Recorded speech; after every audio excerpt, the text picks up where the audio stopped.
Good morning students, my self Rama Negi. आज हम बात करेंगे आपके चैप्टर सोशल जस्टिस के नेक्स्ट टॉपिक समानता और न्याय में संबंध के बारे में। Means relationship between equality and justice. समानता और न्याय में क्या संबंध है, ये किस तरह को रिलेटेड है, इसके बारे में आज के टॉपिक में हम बात करने वाले हैं। तो हमने बात की थी सामाजिक न्याय की और क्या न्याय प्राय निष्पक्ष होता है। आज हम बात करेंगे समानता और न्याय में संबंध, relationship between equality and justice. बच्चों, समानता तथा न्याय में बड़ा जटिल संबंध है। न्याय और समानता लोकतंत्र के दो आधारभूत स्तंभ है, basic pillars of the democracy, जिनके अभाव में लोकतंत्र की सफलता की आशा भी नहीं की जा सकती। इन दोनों को एक दूसरे का सहयोगी या पूरक माना जाता है। सभी प्रकार की समानता न्यायपूर्ण नहीं होती और ना ही सभी प्रकार की असमानता अन्यायपूर्ण होती है। न्याय का संबंध सामाजिक मूल्यों की समस्त व्यवस्था से है, जबकि समानता की धारणा प्रत्येक समाज में भिन्न होती है। सामाजिक मूल्यों में परिवर्तन के साथ साथ समानता की धारणा में भी परिवर्तन होता रहता है। इसलिए कुछ विद्वानों के अनुसार न्याय तथा समानता को एक दूसरे का पूरक नहीं बल्कि वो एक दूसरे का परस्पर विरोधी मानते हैं। उनकी धारणा है कि असमानता प्राकृतिक है, इट इज़ नेचुरल, इसलिए लोगों में शारीरिक तथा सामाजिक दृष्टि से असमानता पाई जाती है। अब देखिए, इनमें समानता स्थापित करना न्यायपूर्ण नहीं है। ऐसा वो मानते हैं कि अगर हम कोशिश करें इनमें इक्वलिटी एस्टेब्लिश करने की तो इट नॉट बी जस्टिफाइड, तथा समानता के सिद्धांत के विपरीत है। परंतु दूसरी ओर कई विद्वान समानता तथा न्याय को परस्पर निर्भर तथा अनुपूरक मानते हैं तथा दोनों में घनिष्ठ संबंध की कल्पना करते हैं।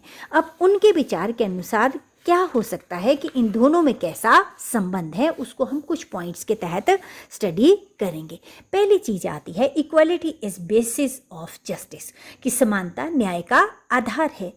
अरिस्टोटल, जो अरस्तु हैं, बड़े दार्शनिक हुए हैं, उनके शब्दों में उन्होंने क्या कहा है कि न्याय समानता है क्योंकि बिना किसी तर्क के सब व्यक्ति ऐसा विश्वास करते हैं। इससे भी प्राय ये है कि सामाजिक समानता से ही न्यायपूर्ण समाज की स्थापना हो सकती है। ऐसे समाज को ही न्यायपूर्ण समाज माना जा सकता है जिसमें सभी व्यक्ति कानून के समक्ष समान होते हैं और सभी व्यक्तियों को कानून का समान संरक्षण प्राप्त होता है। ऐसे समाज में किसी के साथ भी जाति, वंश, रंग, धर्म, नस्ल आदि के आधार पर भेदभाव नहीं किया जाता। समानता का ये जो रूप है वो न्याय का आधार है। सेकंड जो पॉइंट आता है हमारा, वो क्या है, बोथ हैव कॉमन पर्पस, दोनों का समान उद्देश्य है। समानता तथा न्याय का एक ही उद्देश्य है। दोनों का उद्देश्य ऐसे न्याय संगत समाज का निर्माण करना है जिसमें लोगों से किसी प्रकार का भेदभाव न किया जाए तथा सभी से समानता के आधार पर व्यवहार किया जाए। यदि ऐसा नहीं होता या समानता के आधार पर व्यवहार नहीं किया जाता तो ऐसे समाज को न्यायपूर्ण समाज नहीं कहा जा सकता। परंतु इसका अर्थ ये नहीं है कि ऐसे समाज में अपवाद नहीं हो सकता। सरकार कमजोर वर्गों के उत्थान के लिए विशेष कानून बनाकर उनके उत्थान के लिए सुविधाएं प्रदान करती है। ऐसा करना न्यायपूर्ण होगा। थर्ड जो पॉइंट आता है आपका, वो क्या है, न्याय समानता का मार्गदर्शन करता है कि जस्टिस लीड्स इक्वालिटी। समाज में विभिन्न प्रकार की असमानताएं समय समय पर विद्यमान रही है, परंतु इन असमानताओं का अंत करने के लिए संघर्ष तब आरंभ हुआ जब इन असमानताओं को अन्यायपूर्ण माना गया। दूसरे शब्दों में, समानता के लिए संघर्ष की प्रेरणा न्याय से मिली।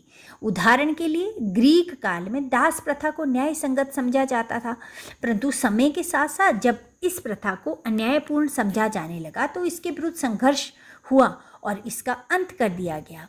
इस प्रकार न्याय ने सामाजिक असमानताओं को दूर करके समानता स्थापित करने के लिए प्रेरित किया। अगली जो चीज आती है वो है लोकतंत्र के आधार स्तंभ। Both are the basic pillar of democracy. अब डेमोक्रेसी को या लोकतंत्र को दुनिया का सबसे अच्छा शासन तंत्र माना जाता है और आधुनिक युग जो है वो लोकतंत्र का युग है। लोकतंत्र के चार आधारभूत स्तंभ होते हैं। लोकतंत्र डेमोक्रेसी के 4 बेस पिलर्स माने गए हैं। वो क्या क्या है? Liberty, equality, justice and fraternity, मतलब स्वतंत्रता, समानता, न्याय और बंधुत्व। इन चारों आधार स्तंभों पर ही लोकतंत्र की धारणा कायम रहती है। एक के अभाव में भी लोकतंत्र की सफलता संदेहास्पद हो जाती है। लोकतंत्र की सफलता के लिए आवश्यक है कि ये चारों तत्व मिलजुल कर काम करे, और इस तरह ये चारों तत्व क्या है? इंटर रिलेटेड है। नेक्स्ट जो आपका पॉइंट आता है वो आप कह सकते हैं कि इक्वलिटी बिफोर लॉ, कानून के समक्ष समानता। न्याय और समानता में मुख्य संबंध यह भी है कि कानून की दृष्टि में सभी समान है, अर्थात कानून के समक्ष समानता। कानून के समक्ष समानता का जो सामान्य अर्थ है, द जनरल मीनिंग, वो क्या है कि कानून किसी भी आधार पर किसी भी व्यक्ति के विरुद्ध रंग, नस्ल, जन्म या जाति आदि के आधार के तथ्यों का कोई वैधानिक महत्व नहीं है। डाइसी क्या कहते हैं? डाइसी भी पॉलिटिकल थिंकर हुए हैं। वो क्या कहते हैं कि वैधानिक समानता का अभिप्राय वैधानिक न्यायालयों द्वारा प्रयोग में लाए जाने वाले साधारण कानूनों के समक्ष वर्गों की समान अधीनता है।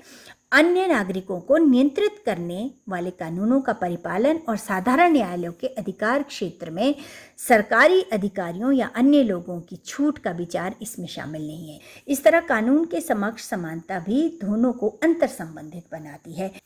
इसके बाद बात आ जाती है अवसर की समानता, इक्वलिटी ऑफ अपॉर्चुनिटी। सभी व्यक्तियों को समान अधिकार प्राप्त हो, ये न्याय है, और सभी व्यक्तियों को बिना किसी भेदभाव के समान रूप से अवसर प्राप्त हो, ये समानता है। और सभी व्यक्तियों को बिना किसी भेदभाव के समान रूप से अवसर प्राप्त होती है। जैसे हमारे संविधान में हमें फंडामेंटल राइट्स दिए गए हैं, उसी प्रकार से जिस व्यवस्था में लोगों को बिना किसी भेदभाव के समान रूप से अधिकार दिए जाते हैं, वो व्यवस्था अपने नागरिकों के साथ न्याय कर रही होती है। और इस तरह अवसर की समानता न्याय व समानता को एक दूसरे से अंतर संबंधित करती है। अब कैसे रिलेशन डिफाइन होता है? That equality and justice are interrelated. किस तरह से इंटर रिलेटेड है? That the equal rights to everybody, equal rights to every citizens without any discrimination is justice, and equal opportunities according to their capacity, capabilities and qualifications is the equality। तो इस प्रकार ये दोनों एक दूसरे के साथ इंटर रिलेटेड है, अंतर संबंधित है। अगला जो पॉइंट आता है वो आप ऐसे समझ सकते हैं दोनों के रिलेशन को, वो क्या है? एब्सेंस ऑफ डिस्क्रिमिनेशन, भेदभाव का अभाव। समाज में रह रहे किसी भी व्यक्ति के साथ भेदभाव ना करना और उन्हें समान अधिकार उपलब्ध करवाना न्याय है। जिस समाज में जाति, धर्म, भाषा, लिंग, जन्म स्थान आदि के आधार पर भेदभाव किया जाता है, वहाँ ना तो न्याय उपलब्ध होगा और ना ही वहाँ समानता की व्यवस्था होगी। देखिए क्या बोलता है कि समाज में रह रहे किसी भी व्यक्ति के साथ भेदभाव नहीं होना चाहिए और उन्हें समान अधिकार प्रदान किए जाने चाहिए। कहने का मतलब है कि जिस सोसाइटी में किसी भी वजह से, चाहे वो कास्ट हो गई, रिलीजन हो गया, लैंग्वेज हो गई, सेक्स हो गया, प्लेस ऑफ बर्थ हो गया, इस तरह की जो चीज़ें हैं, इसके आधार पे अगर डिस्क्रिमिनेशन किया जाता है तो it is not based on justice. तो ये जस्टिस नहीं होगा और ना वो हम मान सकते हैं कि ऐसी सोसाइटी में जस्टिस प्रोवाइड किया जा सकता है, और ना ही ऐसी सोसाइटी में सिस्टम ऑफ इक्वलिटी होगा, समानता की व्यवस्था होगी। नेक्स्ट आपका जो पॉइंट आता है वो क्या आता है? विशेषाधिकारों का अभाव, एब्सेंस ऑफ स्पेशल प्रिविलेजेस और स्पेशल राइट्स। समानता और न्याय को अंतर संबंधित बनाने के लिए उनमें विशेषाधिकारों का अभाव पाया जाना भी आवश्यक है। समानता का न्यायिक पक्ष ऐसे किसी भी तरह के विशेषाधिकारों का विरोध करता है जिसके फलस्वरूप किसी व्यक्ति को कानून के समक्ष कोई विशेष स्थिति प्राप्त हो। इसको अच्छे से आपने समझना है कि क्या बोला है कि जिसके फलस्वरूप क्या बोला जाता है कि समानता का जो न्यायिक पक्ष है, the judicial dimension of the equality क्या करता है? Oppose the provision of special rights for any class, जिसके फलस्वरूप किसी व्यक्ति को कानून के समक्ष कोई विशेष स्थिति प्राप्त हो कि अकॉर्डिंग टू लॉ अगर किसी को कोई स्पेशल स्टेटस प्रोवाइड किया जाता है, जैसे गुणवान व्यक्ति, राष्ट्रीय महत्ता वाले लोग, इनको कुछ विशेष अधिकार और सुविधाएं प्रदान की जा सकती हैं कि इन्होंने देश के लिए कुछ खास किया है, तो इन लोगों को क्या दिए जाते हैं, स्पेशल राइट्स और फैसिलिटीज़ प्रोवाइड की जाती है, परंतु उनके भी जो ऐसे अधिकार हैं उन्हें कोई विशेष न्यायिक स्थिति प्रदान नहीं करते कि अगर ये कोई गलत काम करते हैं जो कोर्ट के अंडर आने वाली बात होती है, तो वहाँ पे इनको वो इनकी विशेष स्थिति वहाँ पे काम नहीं करेगी। इनको वो जो विशेष जो स्पेशल स्टेटस प्रोवाइड किया गया है इनकी किसी खास काम की वजह से, that does not provide them special status in judicial status. Judicial process में इनको किसी प्रकार का स्पेशल स्टेटस प्रोवाइड नहीं होता। यदि ऐसा होता है तो ऐसी व्यवस्था समानता के न्यायी पक्ष की स्पष्ट अवहेलना है। अगर ऐसा किया जाता है, किसी आदमी को स्पेशल स्टेटस प्रोवाइड किया जाता है जुडिशियल प्रोसेस में, तो it means it is against the system of equality. इससे स्पष्ट हो जाता है कि न्याय और समानता परस्पर अंतर संबंधित है। It is clear that the justice and equalities are correlated या इंटर रिलेटेड। नेक्स्ट आपके पास पॉइंट आता है संरक्षित भेदभाव की व्यवस्था, प्रोविजन ऑफ प्रोटेक्टिव डिस्क्रिमिनेशन। अब ये क्वेश्चन कई बार उठता है, when there is the right to equality then why there is the provision of protective discrimination. समाज के दबे कुचले, पिछड़े व कमजोर वर्ग को संविधान के द्वारा कुछ विशेष सुविधाएं व अधिकार प्रदान किए जाते हैं, इन्हें हम संरक्षित भेदभाव कहते हैं। प्रत्येक देश के समाज में आर्थिक, सामाजिक, राजनीतिक एवं सांस्कृतिक पक्ष से कमज़ोर व्यक्ति रहते हैं। ऐसा तो नहीं है कि सोसाइटी में जो भी है वो सब सर्वगुण संपन्न है, उनके पास सब कुछ है, किसी चीज़ की उनको ज़रूरत नहीं है, सब लोगों के पास सब कुछ है एंड एवरीबडी इज़ इक्वल। ऐसा हम नहीं कह सकते। हम कह सकते हैं कि हर समाज में, देश के समाज में आर्थिक, सामाजिक, राजनीतिक एवं सांस्कृतिक पक्ष से कमज़ोर व्यक्ति होते हैं। उस देश के संविधान द्वारा ऐसे वर्गों के हितों की सुरक्षा के लिए उन्हें विशेष अधिकार व सुविधाएं प्रदान किए जाते हैं। क्यों प्रदान किए जाते हैं? कि समाज के अन्य वर्ग के बराबर लाने के लिए, अन्य वर्ग के समान उठाने के उद्देश्य से उनको ये विशेष अधिकार और सुविधाएं प्रदान की जाती है। इन्हें हम संरक्षित भेदभाव कहते हैं। This is known as the provision of protective discrimination. इनकी व्यवस्था को हम समानता व न्याय का उल्लंघन नहीं मान सकते। क्यों? अपितु न्याय व समानता की धारणा हमें इस बात की अनुमति देती है कि ऐसे कमजोर व पिछड़े वर्गों के हितों की रक्षा के लिए विशेष प्रयत्न किए जाए। अब ये जो प्रोटेक्टिव प्रोविज़न किया गया है, प्रोटेक्टिव प्रोविज़न ऑफ डिस्क्रिमिनेशन, जो डिस्क्रिमिनेशन करने के लिए जो संरक्षित भेदभाव की जो व्यवस्था की गई है, ये संविधान की उल्लंघना नहीं है या समानता और न्याय के सिद्धांत की भी उल्लंघना नहीं मानी जाती है। क्यों? क्योंकि ये हमें उल्टा प्रेरणा देती है कि अगर कमज़ोर और पिछड़े वर्ग हैं समाज के अंदर तो उनके साथ भी न्याय होना चाहिए, उनको भी समानता प्रदान की जानी चाहिए। इसलिए हमें उनके हितों की रक्षा के लिए विशेष नियम या विशेष प्रयत्न करने चाहिए। अब last but not least next point आपका आता है, वो है कानून का शासन, रूल ऑफ लॉ। कानून के शासन की व्यवस्था भी न्याय और समानता को परस्पर अंतर संबंधित बनाती है।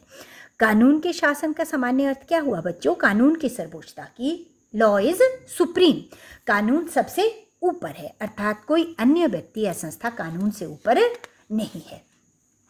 प्रत्येक व्यक्ति को उसका सामाजिक, आर्थिक या राजनीतिक स्तर कितना भी ऊंचा क्यों ना हो, कितना भी उच्च क्यों ना हो, कानून या न्याय की अवहेलना करने या उस विरोध करने पर विधि के अनुसार दंड अवश्य प्रदान किया जाता है। अगर कोई कानून की अवहेलना करता है, वो कितना बड़ा व्यक्ति क्यों ना हो, उसको न्यायालयों के द्वारा दंडित किया जा सकता है। इसके अतिरिक्त कानून की अवहेलना किए बिना किसी भी व्यक्ति को दंडित भी नहीं किया जा सकता। और ये बात भी है कि अगर किसी ने कानून नहीं तोड़ा है, कानून का उल्लंघन नहीं किया है, तो उसको दंड भी नहीं दिया जा सकता।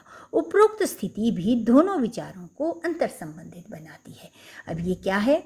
ये रूल ऑफ लॉ भी ये साबित करता है कि it define the relationship between equality and justice. तो बच्चों, हम कह सकते हैं कि न्याय और समानता एक दूसरे के पूरक हैं। एक के अभाव में दूसरे का अस्तित्व संभव नहीं हो सकता और दोनों परस्पर निर्भर है, एक दूसरे पर डिपेंडेंट है। उनके बिना राजनीतिक मूल्यों पर आधारित न्याय संगत समाज की कल्पना हम नहीं कर सकते। तो ये था आपका topic, relation between equality and justice, जो ये भी हमारा कंप्लीट हुआ। इसके साथ भी आपको एक एक्सरसाइज दी जाएगी, जिस एक्सरसाइज को आपने पूरा करना है। उम्मीद करती हूँ कि आपको ये समझ में आया होगा और आप अच्छे से डिफाइन कर पाओगे। Thank you very much.